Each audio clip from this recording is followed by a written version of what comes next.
Years ago, I remember sitting on the couch and watching a segment on TV about black pig farms. 10 years later, I decide to visit a black pig farm in the southwest of Spain. These special pigs are a pure breed and a perfect fit for the environment in Hamburgo, which is where the black pig farms and the Cinco Jotas cellar is located. The black pigs walk an average of 14 kilometers a day, and so their bodies require a lot of energy, and this is found through their healthy diet. Their diet is a mix of fresh berries, roots, wild mushrooms, grass, herbs, and of course the acorns when they are in season.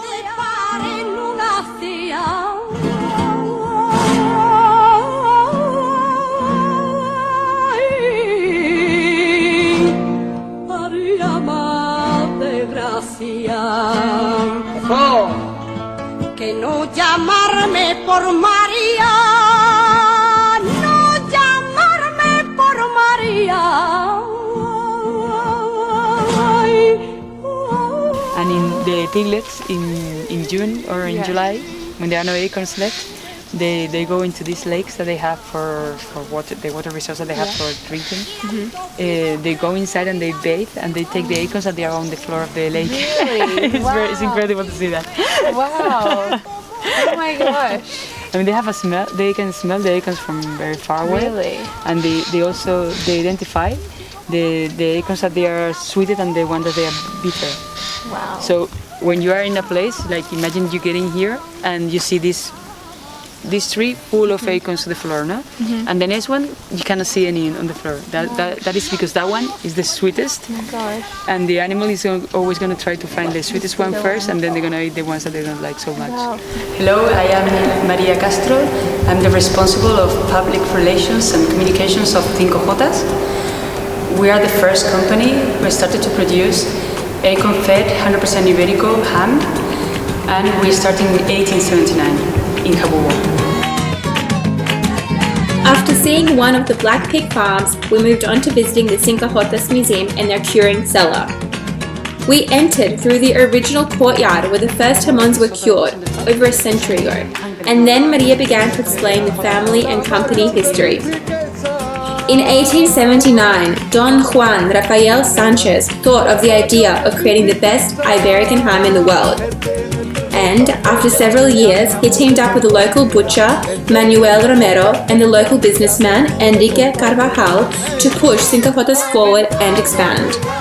The thing is that as all the families were working here, they built the first school in the area. It was built here also in the building because someone had to take care of the kids. So they decided to build a school here where the kids were, they stayed here for the whole morning in the school.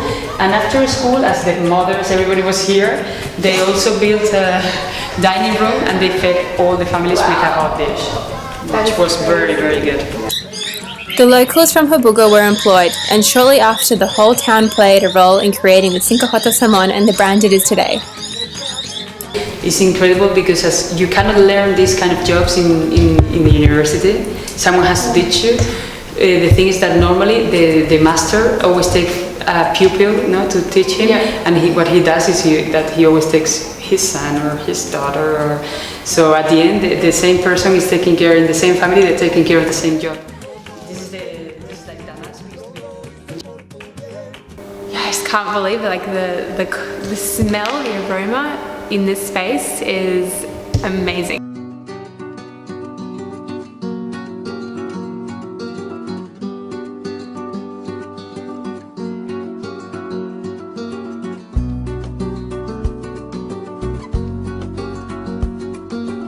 The incredible thing that Cinco Jotas has done is that knowing that every ham is treated like one unique piece, it's an artisan work. It's all done with the hands of the worker, with the people from Jabugo, and even doing the process like that, they manage to get always the same quality. The best quality is the one that you're gonna get when you buy a Cinco Jotas ham and you open it in your house.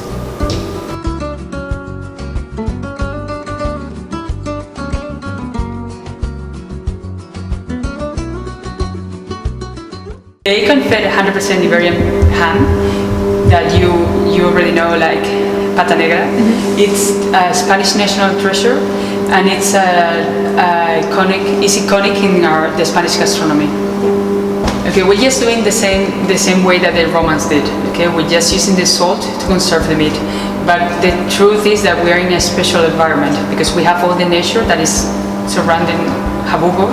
So we have all the forest to free range our animals, and also we have the climate that we need because here is one of the places where it rains more in Spain. It's the third point where it rains more in Spain. It's really important that we have this environment that we have here. It's also important that we have the Iberian breed. I mean, we have an indigenous breed that it only grows here in the southwest of the peninsula, and it's completely adapted to live here because it's indigenous from the area, so they can be completely free in the forest, and they just look after themselves, they look after their food, and they are going to be eating what the nature gives them. No? They eat anything that they can find, but the most important period it's before it's going to be slaughtered, because the animal renovates all the fat that has in his body in the last 90 days. Okay, so if the last 3 months the animal is going to be eating acorn and grass, all the fat that is inside the body of the animal is going to come from the acorn, and that's why it has so much oleic acid. There are 3 different types of quercus that produce acorn. The oak tree is the sweetest one, and it's the one that the animal is going to look after. You know, the first thing he's going to eat is the sweetest acorn, and after that he's going to look for the rest. Yeah, I recommend you to try that one. Yeah. And the thing is that the pig, I mean the Iberian pig, the pure Iberian pig, is able to peel the acorn, which is incredible to say, because they do it so quick that you cannot even see how they do it. Yeah. The thing is that we have been using the nature to produce this kind of ham for a very long time, and we haven't damaged the nature. I mean, it's completely sustainable because we are using the resource that we get from the nature, like the acorn for the pigs, like the cork from the cork trees, and we are still keeping all the biodiversity that we have from the Mediterranean forest. That's why we are in a natural park and a biosphere reserve. The animals, I mean, all our animals, when they are living in the forest, we have a team that they are controlling all the time how they grow, if they have enough grass, enough acorn, water, and everything. They care of the beware of the animal, and also of the sustainability of the ecosystem. So we're checking all the time how the animal grows naturally. But also, when the animal arrives here to Jabugo, to our facilities, after we have slaughtered it, we take a little sample of fat, and we check in the lab that the composition of the fat has the quality that we're asking for Cinco Jotas. So more than 70% of the fat is going to be unsaturated, and more than 54% is going to be oleic acid, and omega-9, which is good for your health. That's why this kind of ham, the pata negra ham, it's included in the Mediterranean diet.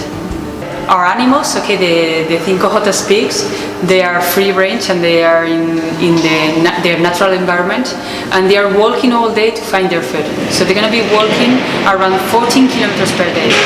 That means that the meat of our pig is not, you cannot consider it white pig like we normally do, because the color of the meat is like the meat of the beef. It's very red, and it's because the animal is doing exercise all his life. When you do a lot of exercise, you need to have a lot of oxygen available for the muscle, and that's why your muscles has a lot of myoglobin, which gives the red color to the meat. Pigs, they're always free range, and as they're looking for their food, they're eating all the fruits that they find from the queens, the plums, the figs, whatever they find in the nature, they're gonna eat it. So in summer, they're not gonna find much food because the grass is dry, but they're gonna eat all the cereal from the dry grass, and also the queens, the figs, and anything that they find. And in autumn, they're gonna look after all the mushrooms the best mushrooms actually is the one that they're gonna eat. If you go to see the pigs in an area, the only mushrooms that you're gonna see there are the poison, because it's the only one that they live. So they eat anything that they find, roots and fruits, and here the good thing of our forest is that you can find wild many fruit trees, and also the ones that they produce the fruit in autumn, like hazelnuts, walnuts, and chestnuts, that they're not gonna be feeding our animals, but maybe they can find one in a place. Like today in the morning, we saw the animals that they were next to a bush that produced the blackberries, and that's why they were all there, because they were eating all the blackberries that they could find on the floor.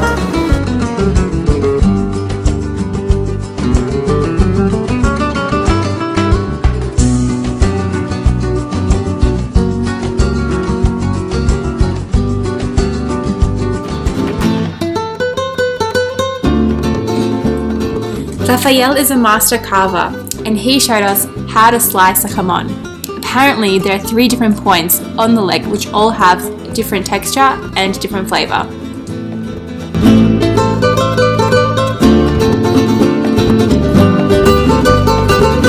Luego seguiremos cortando unas lonchas de la parte de la babilla.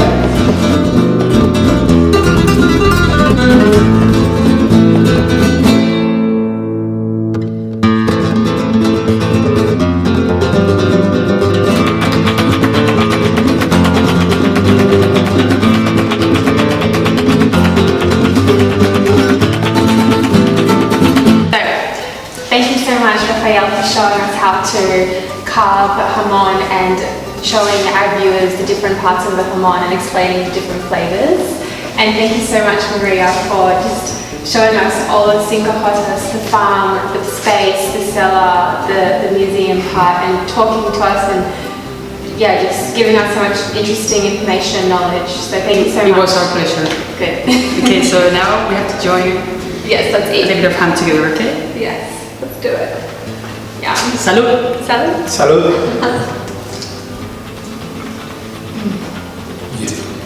This is the best part, huh? It's the best.